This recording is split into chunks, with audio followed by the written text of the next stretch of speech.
ಲೋಕಸಭೆ ಚುನಾವಣೆಯಲ್ಲಿ CM Siddaramaiah guarantee ಬಾಣ ಬಿಟ್ಟಿದ್ದಾರೆ. ಜೆಡಿಎಸ್ ನಾನು ಬಿಡ್ಲಿಲ್ಲ, ದೇವೇಗೌಡ್ರೆ ಉಚ್ಚಾಟಿಸಿದ್ರು ಅಂತ ಸಿಎಂ ಗರ್ಜನೆ. ಸಿದ್ದರಾಮಯ್ಯ ಪ್ರಧಾನಮಂತ್ರಿ ಆಗ್ತಾರೆ ಎಂದು ಸಹೋದರನಿಂದ ಭವಿಷ್ಯ. ಇದೆಲ್ಲವನ್ನು ನೋಡೋಣ ಸಿಎಂ ಗ್ಯಾರಂಟಿ ಅಸ್ತ್ರ ನ್ಯೂಸ್ ಎಕ್ಸ್‌ಪ್ರೆಸ್‌ನಲ್ಲಿ. ನಾನು ಇರಬೇಕಾ ಬೇಡವಾ ಅನ್ನೋ ಹೇಳಿಕೆಗೆ ಸಿಎಂ ಸಿದ್ದರಾಮಯ್ಯ ಸ್ಪಷ್ಟನೆ ನೀಡಿದ್ರು. ಎಲ್ಲಾ ಕೆಲಸಗಳು ಕಂಟಿನ್ಯೂ ಆಗಬೇಕು ಅಂದ್ರೆ ನಾನು ಇರಬೇಕು ಅನ್ನೋ ಧಾಟಿಯಲ್ಲಿ ಹೇಳಿದ್ದೇನೆ. ಬಿಜೆಪಿ ಬಂದ್ರೆ ಗ್ಯಾರಂಟಿಗಳನ್ನ ನಿಲ್ಲಿಸ್ತಾರೆ ಅಂತ ಪರೋಕ್ಷವಾಗಿ ಹೇಳಿದ್ರು. ವಿಧಾನಸಭೆ ಚುನಾವಣೆಯಲ್ಲಿ ನೀಡಿದ್ದಕ್ಕಿಂತ ಜಾಸ್ತಿ ಲೀಡ್ ಕೇಳಿದ್ದೇನೆ ಅಂತ ಹೇಳಿದ್ರು. ಯಾವುದಾತ್ಮಕವಲ್ಲ, ನಿಮ್ಗೆ ಇವೆಲ್ಲ ಕೆಲಸಗಳು ಮುಂದುವರಿಬೇಕಾದ್ರೆ ಇರ್ಬೇಕಪ್ಪ ಅಂತ ಹೇಳಿದ್ದೀನಿ ಅಷ್ಟೇ. ಯಾಕಂದ್ರೆ ಬಿಜೆಪಿ ಬಂದ್ಬಿಟ್ರೆ ಇವೆಲ್ಲ ನಿಲ್ಲಿಸ್ಬಿಡ್ತಾರೆ. ಬಿಜೆಪಿಯವರು ಬಂದ್ರೆ ಇವೆಲ್ಲ ನಿಲ್ಲಿಸ್ಬಿಡ್ತಾರೆ ಅಂತ ಹೇಳಿದ್ದೀನಿ. ನನಗೆ 48,000 ಲೀಡ್ ಬಂದಿದೆ, ಅದಕ್ಕಿಂತ ಜಾಸ್ತಿ ಕೊಡ್ರಪ್ಪ ಅಂತ ಹೇಳಿದ್ದೀನಿ. ಯಾವುದೇ ಕಾರಣಕ್ಕೂ ನಾವು ಗ್ಯಾರಂಟಿ ಯೋಜನೆಗಳನ್ನ ನಿಲ್ಲಿಸಲ್ಲ ಅಂತ ಮೈಸೂರು ಸಮಾವೇಶದಲ್ಲಿ ಸಿಎಂ ಸಿದ್ದರಾಮಯ್ಯ ಪುನರುಚ್ಚಾರ ಮಾಡಿದ್ರು. ನಾವು ಬಿಜೆಪಿಯವರ ರೀತಿಯಲ್ಲ, ಕೊಟ್ಟ ಮಾತಿನಂತೆ ನಡೆದುಕೊಳ್ತೀವಿ ಅಂತ ಸಿಎಂ ಸಿದ್ದರಾಮಯ್ಯ ಹೇಳಿದ್ರು. ಇದೇ ಬಿಜೆಪಿಯವರು ಹೇಳಿದ್ರು ಕೊಡಕ್ಕಾಗಲ್ಲ. ಆಮೇಲೆ ಇನ್ನೊಂದು ಹೇಳ್ತಾ ಇದ್ದಾರೆ, ಈಗ ಕೊಟ್ಟಾದ್ಮೇಲೆ ಚುನಾವಣೆ ಆದ್ಮೇಲೆ ನಿಲ್ಲಿಸ್ಬಿಡ್ತಾರೆ. ನಮಗೆ ಜನ 5 ವರ್ಷದವರೆಗೆ ವೋಟ್ ಕೊಟ್ಟಿದ್ದಾರೆ. 5 ವರ್ಷನೂ ಕೂಡ ಎಲ್ಲ 5 ಗ್ಯಾರಂಟಿಗಳನ್ನು ಕೂಡ ಜಾರಿ ಮಾಡುತ್ತೇವೆ. ನಾನು ಇರಬೇಕೋ ಬೇಡವೋ ಎಂದಿದ್ದ ಸಿದ್ದರಾಮಯ್ಯ ಹೇಳಿಕೆಗೆ ಡಿಸಿಎಂ ಡಿಕೆ ಪ್ರತಿಕ್ರಿಯಿಸಿದ್ರು. ಸಿಎಂ ಬಳಿ ಶಕ್ತಿ ಇದೆ, ಇನ್ನೂ ಶಕ್ತಿ ಕೊಡುವಂತೆ ಕೇಳಿದ್ದಾರೆ. ಮತದಾರರನ್ನ ಸೆಳೆಯಲು ಹೇಳಿದ್ದಾರೆ. ಇದು ರಾಜಕೀಯ ರಣತಂತ್ರ ಅಂತ ಡಿಸಿಎಂ ಡಿಕೆ ಹೇಳಿದ್ದಾರೆ. Quite naturally he is trying to convince his voters to give him more strength. We should also, it is his own political strategy. Quite natural, he should try to convince the people that he needs a strength. He has already a strength. It's quite, even I also, when I go to my constituency, we have to tell to our people that we are there and we will also be in power. ಮೈಸೂರಲ್ಲಿ JDS ಪಕ್ಷ ಹುಟ್ಟಿದ ಕಥೆಯನ್ನ CM Siddaramaiah ಹೇಳಿದ್ರು. 2009ರಲ್ಲಿ ಜನತಾದಳ ವಿಭಜನೆ ಆಯಿತು. ಆಗ ದೇವೇಗೌಡರಿಗೆ JDS ಮಾಡೋಣ ಎಂದಿದೆ. ಫೌಂಡರ್ ಪ್ರೆಸಿಡೆಂಟ್ ನಾನು ಅಂತ ಸಿದ್ದರಾಮಯ್ಯ ಅಪ್ಪರಿಸಿದ್ರು. 2009ರಲ್ಲಿ ಜನತಾದಳ ವಿಭಜನೆ ಆಯಿತು. ದೇವೇಗೌಡ್ರೆ ನಾವು ಎಲ್ಲ ಸೇರಿ ಬೇರೆ ಪಕ್ಷ ಮಾಡೋಣ.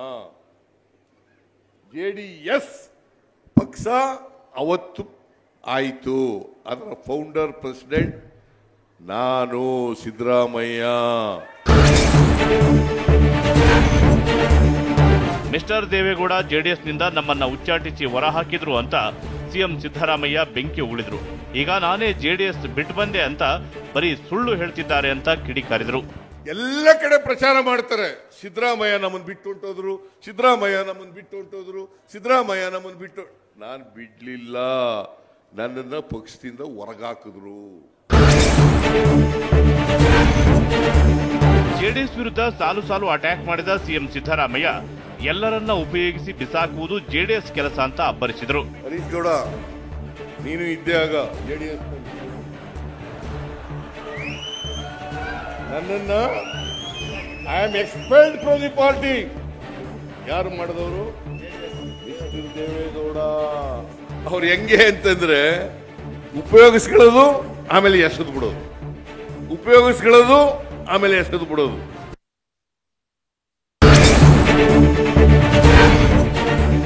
ಕುಮಾರಸ್ವಾಮಿ ದೇವೇಗೌಡ ಕಣ್ಣೀರು ಹಾಕಬಹುದು, ದಯಮಾಡಿ ಅವರ ಕಣ್ಣೀರಿಗೆ ಯಾರು ಮನ್ನಣೆ ಕೊಡಬೇಡಿ ಅಂತ ಎಚ್ಡಿಡಿ ಕುಮಾರಸ್ವಾಮಿ ವಿರುದ್ಧ ಸಿಎಂ ವಾಗ್ದಾಳಿ ನಡೆಸಿದ್ದಾರೆ.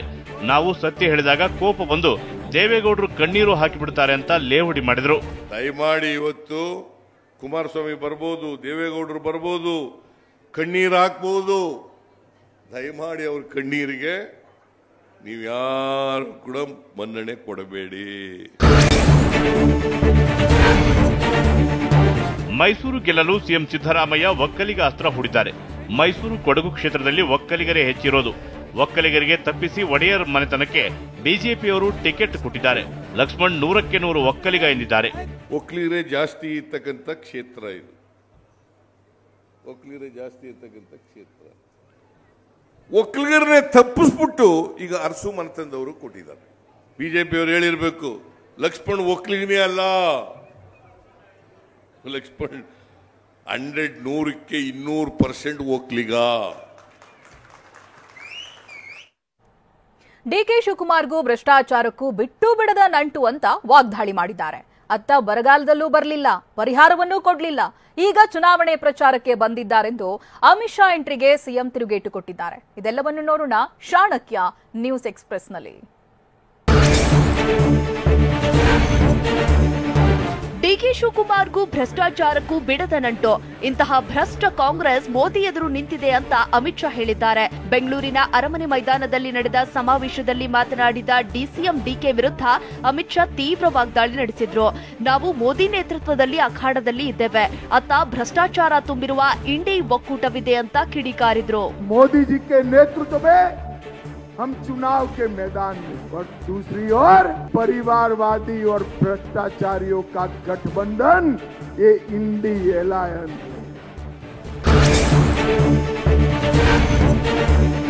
ಕರ್ನಾಟಕದ ಜನರ ಹಿತಕ್ಕಾಗಿ ಕಾಂಗ್ರೆಸ್ ಕೆಲಸ ಮಾಡುತ್ತಿಲ್ಲ. ಒಬ್ಬರು ಕುರ್ಚಿ ಉಳಿಸಿಕೊಳ್ಳಲು ಹೋರಾಟ ಮಾಡುತ್ತಿದ್ದಾರೆ, ಮತ್ತೊಬ್ಬರು ಕುರ್ಚಿ ಕಿತ್ತುಕೊಳ್ಳಲು ಹೋರಾಟ ಮಾಡುತ್ತಿದ್ದಾರೆ ಅಂತ ಕೇಂದ್ರ ಸಚಿವ ಅಮಿತ್ ಶಾ ಹೇಳಿದ್ದಾರೆ. मुख्यमंत्री और उप मुख्यमंत्री हर रोज एक अपनी कुर्सी बचाने में लगा है और दूसरा कुर्सी छीनने में लगा है.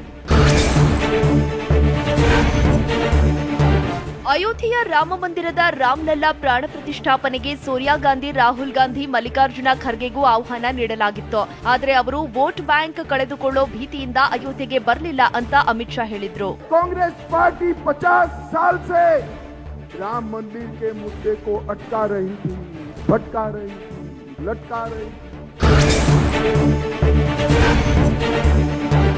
ಲೋಕಸಭೆ ಚುನಾವಣೆಯಲ್ಲಿ ಹಿಂದುಳಿದ ಸಮುದಾಯ ಸೆಳೆಯಲು ಅಮಿತ್ ಶಾ ಸೂಚಿಸಿದ್ದಾರೆ. ಬಿಜೆಪಿ ಜೆಡಿಎಸ್ ನಾಯಕರ ಜೊತೆ ನಡೆಸಿದ ಸಮನ್ವಯ ಸಭೆಯಲ್ಲಿ ಮಾತನಾಡಿದ ಅವರು, ಹಿಂದುಳಿದ ಸಮುದಾಯದವರು ಹೆಚ್ಚಿರುವ ಕ್ಷೇತ್ರಗಳ ಮೇಲೆ ನಿಗಾ ವಹಿಸಿ ಕೆಲಸ ಮಾಡಿ ಅಂತ ಹೇಳಿದ್ದಾರೆ. ತಳ ಸಮುದಾಯಗಳ ಕ್ಷೇತ್ರಗಳಲ್ಲಿ ಸಂಘಟನೆ ಚುರುಕುಗೊಳಿಸಿ, ಮೀಸಲಾತಿ ಇರುವ ಕ್ಷೇತ್ರಗಳಲ್ಲಿ ಹೆಚ್ಚು ರೋಡ್ ಶೋ ನಡೆಸಲು ಪ್ಲಾನ್ ಮಾಡಿದ್ದಾರೆ.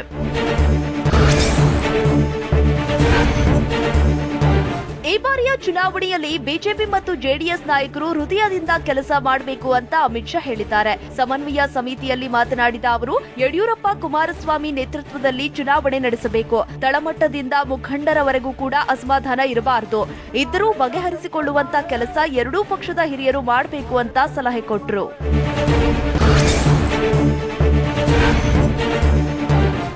ರಾಜ್ಯದಲ್ಲಿ ಚುನಾವಣೆ ಗೆಲ್ಲುವುದಕ್ಕೆ ಅಮಿತ್ ಶಾ ಲಗ್ಗೆ ಇಟ್ಟಿದ್ದು ಚುನಾವಣಾ ರಣತಂತ್ರ ರೂಪಿಸಿದ್ದಾರೆ. ಬೆಂಗಳೂರಲ್ಲಿ ಬಿಜೆಪಿ ಜೆಡಿಎಸ್ ಸಮನ್ವಯ ಸಭೆ ನಡೆಯಿತು. ಬಿಜೆಪಿ ಮತ್ತು ಜೆಡಿಎಸ್ ನಾಯಕರು ಭಾಗಿಯಾಗಿದ್ರು. ಸುಮಾರು 45 ನಿಮಿಷಗಳ ಕಾಲ ನಡೆದ ಸಭೆಯಲ್ಲಿ ಎಲೆಕ್ಷನ್ ಗೆಲುವಿಗೆ ಟಾಸ್ಕ್ ನೀಡಿದ್ದಾರೆ.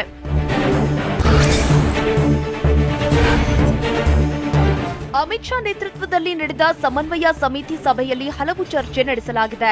ಕಾರ್ಯಕರ್ತರು, ಮುಖಂಡರು ಒಟ್ಟಾಗಿ ಹೋಗಬೇಕು. 28 ಲೋಕಸಭಾ ಕ್ಷೇತ್ರ ಗೆಲ್ಲಲು ಒಟ್ಟಾಗಿ ಹೋರಾಡಬೇಕು ಅಂತ ಅಮಿತ್ ಶಾ ಸೂಚಿಸಿದ್ದಾರೆ. 2018ರಲ್ಲಿ ಆದ ಗೊಂದಲ ಮತ್ತೆ ಆಗದಂತೆ ನೋಡಿಕೊಳ್ಳಿ. ಈ ಹಿಂದೆ ಬಿಜೆಪಿ ಮತ್ತು ಜೆಡಿಎಸ್ ಪ್ರತ್ಯೇಕವಾಗಿ ಸ್ಪರ್ಧೆ ಮಾಡಿದ್ರಿಂದ ಕಾಂಗ್ರೆಸ್ಗೆ ಲಾಭವಾಯಿತು ಎಂದಿದ್ದಾರೆ.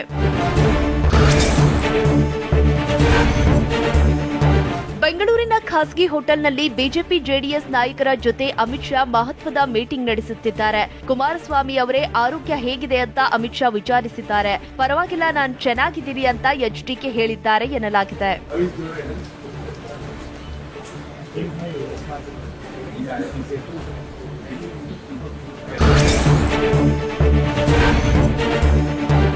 ರಾಜ್ಯದಲ್ಲಿ ಕೇಂದ್ರ ಸಚಿವ ಅಮಿತ್ ಶಾ ಪ್ರಚಾರಕ್ಕೆ ಸಿಎಂ ಸಿದ್ದರಾಮಯ್ಯ ಟಾಂಗ್ ಕೊಟ್ರು. ರಾಜ್ಯದಲ್ಲಿ ಬರಗಾಲ ಇದೆ, ಇದುವರೆಗೂ ಕೇಂದ್ರ ಅನುದಾನ ಕೊಟ್ಟಿಲ್ಲ, ಬರ ಪರಿಹಾರ ನೀಡುವಂತೆ ಅಮಿತ್ ಶಾ ಅವರನ್ನ ಎಚ್ಡಿಕೆ ಕೇಳಲಿ ಅಂತ ಸಿಎಂ ಸಿದ್ದರಾಮಯ್ಯ ಪಂಚ್ ಕೊಟ್ರು. ಕುಮಾರಸ್ವಾಮಿ ಕೊಡಿಸ್ಬಿಟ್ಟು ಬರ್ರಿ ಅಂತ ಹೇಳ್ಬೇಕು ಬೇಡ, ಪರಿಹಾರ ಕೊಟ್ಬಿಟ್ಟು ಬರ್ರಿ ಅಂತ ಹೇಳ್ಬೇಕು ಬೇಡ.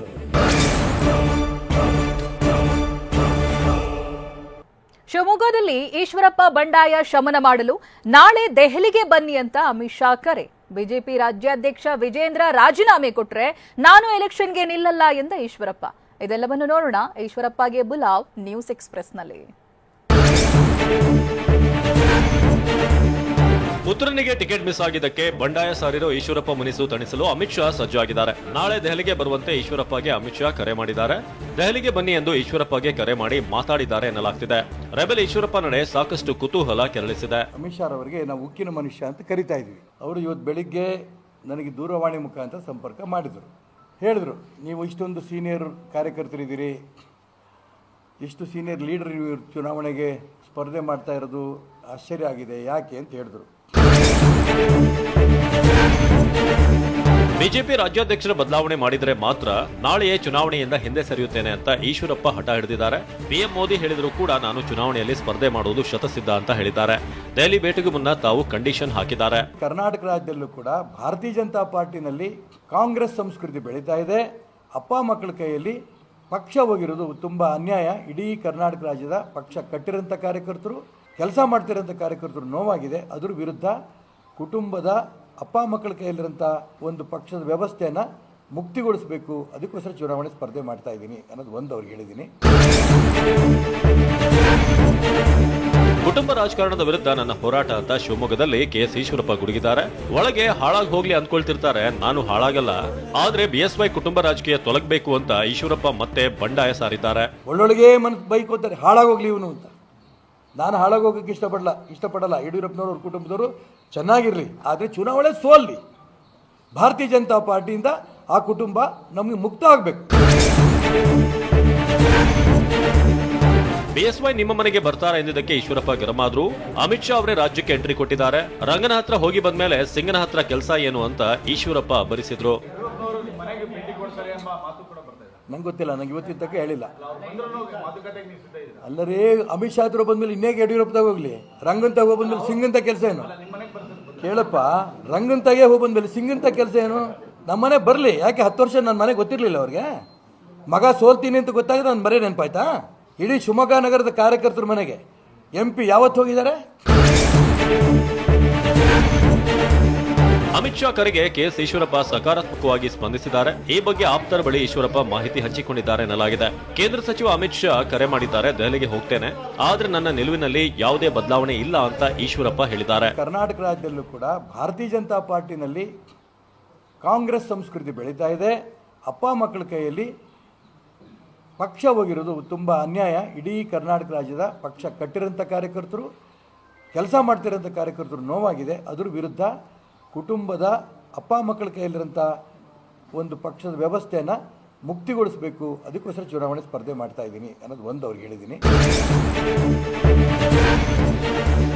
ವಿಧಾನಸಭೆ ಚುನಾವಣೆ ವೇಳೆ ವರುಣಾ ಕ್ಷೇತ್ರದಲ್ಲಿ 48,000 ಮತಗಳ ಲೀಡ್ ಬಂದಿತ್ತು.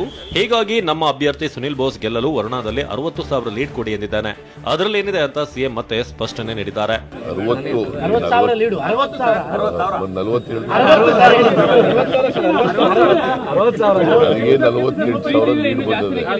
ಅದಕ್ಕಿಂತ ಜಾಸ್ತಿ ಕೊಡ್ರಪ್ಪ ಅಂತ ಹೇಳಿದ್ದೀನಿ. ನನಗೆ 48,000 ಲೀಡ್ ಬಂದಿತ್ತು.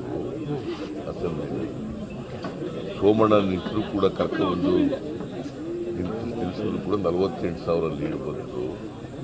ಇವನಿಗೆ ಸುನಿಲ್ ಬೋಸ್ಗೆ 60,000 ಲೀಡ್ ಕೊಡಿ ಅಂತ ಹೇಳಿದ್ದೀನಿ. ಮೈಸೂರಿನಲ್ಲಿ 60,000 ಮತಗಳ ಅಂತರದಲ್ಲಿ ಗೆದ್ರೆ ನನ್ನ ಮುಟ್ಟಲು ಆಗಲ್ಲ ಎಂದಿದ್ದ ಸಿಎಂಗೆ ಜಿಟಿಡಿ ಟಾಂಗ್ ಕೊಟ್ಟಿದ್ದಾರೆ. ಸಿಎಂ ಬದಲಾಗ್ತಾರೆಂದು ಕಾಂಗ್ರೆಸ್ನವರು ಹೇಳ್ತಾ ಇದ್ರು. ಸಿಎಂ ಬದಲಾವಣೆ ಬಗ್ಗೆ ಸಿದ್ದರಾಮಯ್ಯ ಸುಳಿವು ಕೊಟ್ಟಿದ್ದಾರೆ ಅಂತ ಬೆಂಗಳೂರಿನಲ್ಲಿ ಜೆಡಿಎಸ್ ಶಾಸಕ ಜಿಟಿ ದೇವೇಗೌಡ ಟಕ್ಕರ್ ಕೊಟ್ಟಿದ್ದಾರೆ. ಲೋಕಸಭಾ ಚುನಾವಣೆ ಆದ್ಮೇಲೆ ಸಿದ್ದರಾಮಯ್ಯನವರು ಬದಲಾವಣೆ ಆಗ್ತಾರೆ ಅಂತಕ್ಕಂಥದ್ದನ್ನ ಅವ್ರ ಪಕ್ಷದವರೇ ಮಾತಾಡ್ತಿರೋದ್ರಿಂದ ಇವತ್ತು ಅವರು ಏನ್ ಹೇಳಿದ್ದಾರೆ, ನನಗೆ ಮೆಜಾರಿಟಿ ಬಂದರೆ ನಮ್ಮ ಪಕ್ಷ ಗೆದ್ರೆ ಮಾತ್ರ ನಾನು ಉಳಿತೇನೆ, ನನ್ನ ಪಕ್ಷ ಗೆಲ್ಲದೆ ಹೋದ್ರೆ ನಾನು ಗೆದ್ರೆ ನನ್ನ ಮುಟ್ಟಕ್ಕಾಗಲ್ಲ, ನಾನು ಗೆಲ್ಲದೆ ಹೋದ್ರೆ ನನ್ನ ಬದಲಾವಣೆ ಮಾಡ್ತಾರೆ ಅಂತಕ್ಕಂಥ ಸಂದೇಶವನ್ನ ರಾಜ್ಯದ ಜನರಿಗೆ ಕೊಟ್ಟಿದ್ದಾರೆ. ಮಂಡ್ಯದಲ್ಲಿ ಸ್ಪರ್ಧೆ ದೇವರ ಇಚ್ಛೆ ಎಂದಿದ್ದ ಎಚ್.ಡಿ. ಕುಮಾರಸ್ವಾಮಿ ಹೇಳಿಕೆಗೆ ಸಿಎಂ ಸಿದ್ದರಾಮಯ್ಯ ವ್ಯಂಗ್ಯವಾಡಿದ್ರು. ಕುಮಾರಸ್ವಾಮಿ ತಮ್ಮ ಮಗನನ್ನ ನಿಲ್ಲಿಸುವಾಗ ಯಾರ ಇಚ್ಛೆ ಇತ್ತು? ಎಚ್.ಡಿ. ಕುಮಾರಸ್ವಾಮಿ ಸಿಎಂ ಆಗಿದಾಗ ಅವರ ಪುತ್ರ ಚುನಾವಣೆಯಲ್ಲಿ ಸೋತಿದ್ದಾನೆ ಅಂತ ಸಿಎಂ ಸಿದ್ದರಾಮಯ್ಯ ಟಾಂಗ್ ಕೊಟ್ಟಿದ್ದಾರೆ. ಅವ್ರ ಮಗನ ನಿಲ್ಲಿಸಿದ್ದು ಯಾವ ಇಚ್ಛೆ? ಅವ್ರ ಮಗನ ಹೋದ್ ಸರಿ ಅವ್ರ ಮಗನ ನಿಲ್ಲಿಸಿದ್ರಪ್ಪ, ಆಗ ಯಾವ ಇಚ್ಛೆ ಇತ್ತೆ? ಆ ಸಮ್ಮಿಶ್ರ ಸರ್ಕಾರದ ಮುಖ್ಯಮಂತ್ರಿಯಾಗಿ ಅವ್ರ ಮಗನ ನಿಲ್ಲಿಸಿ ಮಂಡ್ಯದಲ್ಲಿ ಸೋತರಲ್ವಾ? ಈಗ ವಿರೋಧ ಪಕ್ಷದಲ್ಲಿ ಇಟ್ಕೊಂಡು ಅವನೇ ಇಟ್ಕೊಂಡ್ರೆ ಗೆದ್ಬಿಡ್ತಾರ? ಮೈಸೂರಿನಲ್ಲಿ ಜೆಡಿಎಸ್ನವರು ಕಾಂಗ್ರೆಸ್ಗೆ ಹಾಕಿದ್ದು ಯಾವ ಚೂರಿ ಅಂತ ಸಿಎಂ ಸಿದ್ದರಾಮಯ್ಯ ಆಕ್ರೋಶ ಹೊರಹಾಕಿದ್ದಾರೆ. ಆದ್ರೆ ಮಂಡ್ಯದಲ್ಲಿ ನಮಗೆ ಚೂರಿ ಹಾಕಿದ್ರು ಅಂದ್ರೆ ಯಾವ ನ್ಯಾಯ? ಮೈತ್ರಿ ಧರ್ಮ ಅಂದ್ರೆ ಎಲ್ಲದಕ್ಕೂ ಒಂದೇ ಅಂತ ಸಿದ್ದರಾಮಯ್ಯ ಹೇಳಿದ್ದಾರೆ. ಮೈಸೂರಿನಲ್ಲಿ ಯಾರಿಗೆ ಹಾಕಿದ್ರಂತೆ ಓಟ ಅವರು ಜೆಡಿಎಸ್ನವರು? ಅಲ್ಲಿ ಯಾರಿಗೆ ಚೂರಿ ಹಾಕಿದ್ರು? ಬಟ್ ಅವರು ಓಪನ್ ಒಪ್ಕೋತಾ ಇದ್ದಾರೆ ಬಿಡಿ, ನಾವೇ ಸಪೋರ್ಟ್ ಮಾಡಿದ್ವಿ ಅಂತ ಒಪ್ಕೋತಾ ಇದ್ದಾರೆ. ಯಾರು? ನಾವು ಬಿಜೆಪಿ. ಮತ್ತೆ ಅವ್ರು ಚೂರಿ ಹಾಕಿದಕ್ಕೆ ಅಂದ್ರೆ ನಾವು ಸಪೋರ್ಟ್ ಮಾಡಿದ್ರು ಅಂತ ಇಟ್ಕೊಳ್ಳೋಣ. ಅಜ್ಯೂಮಿಂಗ್ ಪರ್ಯಾರಿಗೆ ಮಾಡಿದ್ರೆ ಅದು ಇಲ್ಲಿ ಒಪ್ಕೊಳ್ಳೋದು, ಅಲ್ಲಿ ಒಪ್ಕೊಳ್ಳಲ್ಲ ಅಂದ್ರೆ ಅಕ್ರಮ ಗಣಿ ಆರೋಪ ಹೊತ್ತವರು ಈಗ ಸಚಿವರು ಅಂತ ಜನಾರ್ದನ್ ರೆಡ್ಡಿ ವಾಗ್ದಾಳಿ ನಡೆಸಿದ್ದಾರೆ. ಇದಕ್ಕೆ ಕೌಂಟರ್ ಕೊಟ್ಟ ಸಿಎಂ ಸಿದ್ದರಾಮಯ್ಯ ರೆಡ್ಡಿ ಬಳಿ ಸಾಕ್ಷ್ಯಗಳಿದ್ರೆ ಕೋರ್ಟ್ಗೆ ಹೋಗ್ಲಿ ಅಂತ ಹೇಳಿದ್ದಾರೆ. ಇದೆಲ್ಲವನ್ನು ನೋಡೋಣ ರೆಡ್ಡಿ ಬಾಂಬ್ ನ್ಯೂಸ್ ಎಕ್ಸ್‌ಪ್ರೆಸ್ನಲ್ಲಿ. ಅಕ್ರಮ ಗಣಿ ಆರೋಪ ಹೊತ್ತವರು ಈಗ ಸಚಿವರು ಅಂತ ಸಂತೋಷ್ ಲಾಡ್ ನಾಗೇಂದ್ರ ವಿರುದ್ಧ ಜನಾರ್ದನ್ ರೆಡ್ಡಿ ಬಾಂಬ್ ಸಿಡಿಸಿದ್ದಾರೆ. ಸಂತೋಷ್ ಲಾಡ್ ಅವರ ಗಣಿಗಾರಿಕೆ ಲೈಸೆನ್ಸೇ ರದ್ದಾಗಿದೆ. ಸಚಿವ ನಾಗೇಂದ್ರ ವಿರುದ್ಧ 9 ಸಿಬಿಐ ಪ್ರಕರಣಗಳಿವೆ ಅಂತ ಟಿವಿ9 ಎಕ್ಸ್ಕ್ಲೂಸಿವ್ ಸಂದರ್ಶನದಲ್ಲಿ ಜನಾರ್ದನ್ ರೆಡ್ಡಿ ಹೇಳಿದ್ರು. ಸಂತೋಷ್ ಲಾಡ್ ಅವರಿದ್ದಾರೆ, ಅವರ ಗಣಿಗಾರಿಕೆ ಲೈಸೆನ್ಸೇ ರದ್ದಾಗಿದೆ ಸುಪ್ರೀಂ ಕೋರ್ಟ್ ಇಂದ. ಸಂತೋಷ್ ಲಾಡ್ ಅವರು ಗಣಿಗಾರಿಕೆನೇ ಲೈಸೆನ್ಸೇ ರದ್ದಾಗಿದೆ. ಹಿಂದಿನ ಸರ್ಕಾರದಲ್ಲಿ, ಸಿದ್ದರಾಮಯ್ಯ ಅವರ ಸರ್ಕಾರದಲ್ಲಿ ಸಂತೋಷ್ ಲಾಡ್ ಅವರು ಇರುವಂಥ ಸಂದರ್ಭದಲ್ಲಿ ಈ ಆರೋಪಗಳು ಬಂದಾಗ ಅವ್ರನ್ನ ಮಂತ್ರಿಮಂಡಲದಿಂದ ತೆಗೆದುಹಾಕಿದ್ರು. ಆದರೆ ಇವತ್ತು ಅದೇ ಮಂತ್ರಿಮಂಡಲದಲ್ಲಿ ಮತ್ತೆ ಅವ್ರನ್ನ ಪುನಃ ತಗೊಂಡಿದ್ದಾರೆ. ಇವತ್ತು ನಾಗೇಂದ್ರನ 9 ಸಿಬಿಐ ಪ್ರಕರಣಗಳಲ್ಲಿದ್ದಾರೆ. ಅವರನ್ನೇ ಇವತ್ತಲ್ಲಿ ಇನ್ಚಾರ್ಜ್ ಮಿನಿಸ್ಟರ್ ಆಗಿ ಮಾಡಿದ್ದಾರೆ. ಸಚಿವರಾದ ನಾಗೇಂದ್ರ ಲಾಡ್ ವಿರುದ್ಧ ಜನಾರ್ದನ್ ರೆಡ್ಡಿ ಆರೋಪಕ್ಕೆ ಸಿಎಂ ಸಿದ್ದರಾಮಯ್ಯ ತಿರುಗೇಟು ನೀಡಿದ್ರು. ಈಗ ಜನಾರ್ದನ್ ರೆಡ್ಡಿ ಬಳಿ ಸಾಕ್ಷ್ಯಗಳಿದ್ರೆ ಕೋರ್ಟ್ಗೆ ಹೋಗ್ಲಿ. ನಾನು ಜನಾರ್ದನ್ ರೆಡ್ಡಿ ಅಕ್ರಮ ಗಣಿಗಾರಿಕೆ ವಿರುದ್ಧ ಹೋರಾಡಿದ್ದೆ. ಇದರ ಆಧಾರದ ಮೇಲೆ ನ್ಯಾಯಮೂರ್ತಿ ಸಂತೋಷ್ ಹೆಗಡೆ ವರದಿ ನೀಡಿದ್ರು ಅಂತ ಸಿದ್ದರಾಮಯ್ಯ ಹೇಳಿದ್ರು. ನನ್ನ ಮೇಲೆ ಏನ್ ಕೇಸ್ ಇತ್ತು ಅದೇ ಕೇಸ್ಗಳು ನಾಗೇಂದ್ರ ಮತ್ತೆ ಸಂತೋಷ್ ಲಾಡ್ ಕೋರ್ಟ್ ಸಂತೋಷ್ ಹೆಗಡೆ ಅವರು ವರದಿ ಕೊಟ್ಟಿದ್ದಾರೆ. ಜನಾರ್ದನ್ ರೆಡ್ಡಿ ಅವರು ರಿಪಬ್ಲಿಕ್ ಆಫ್ ಬಳ್ಳಾರಿ ಮಾಡಕ್ಕೆ ಹೊರಟಿದ್ದಾರೆ. ಅಕ್ರಮ ಗಣಿಗಾರಿಕೆ ಮಾಡ್ತಾ ಇದ್ದಾರೆ, ಕೋಟಿಗಟ್ಟಲೆ ಹಣ ವಸೂಲು ಮಾಡ್ತಾ ಇದ್ದಾರೆ ಅಂತ ಕೊಟ್ಟಿರೋದು ವರದಿ. ಅದರ ಆಧಾರದ ಮೇಲೆ ನಾನು ಚಳುವಳಿ ಮಾಡಿದ್ದು, ಅದನ್ನು ಅಸೆಂಬ್ಲಿನಲ್ಲಿ ಪ್ರಸ್ತಾಪ ಮಾಡಿದೆ.